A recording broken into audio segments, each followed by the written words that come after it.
Hello guys, কেমন আছো তোমরা? আশা করছি ভালো আছো। তো দেখো, সকাল সকাল তাজা ঘাস কেটে নিয়ে চলে এসেছি আর দেখাবো তোমাদের খরগোশগুলোকে। দেখো বন্ধুরা, ওদেরকে খাবার দেবো। খুব সুন্দর একটা জিনিস যেটা, সেটা হচ্ছে ওরা কিন্তু খুব সুন্দরভাবে খায়, একদম পরিষ্কারভাবে। দেখো ভেতরে সেরকম একটা পড়ে নেই। আবার কতগুলো ঘাস আমি এখন দিয়ে দেবো।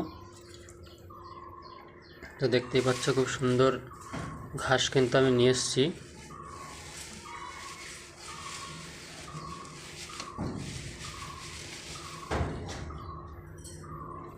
দেখো ওরা উঠে আসছে ঘাস খাওয়ার জন্য।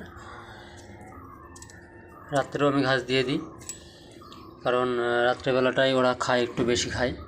সারাদিন যেমন তেমন, রাত্রিবেলা এটা একটু বেশি করেই ঘাস দিয়ে দিই।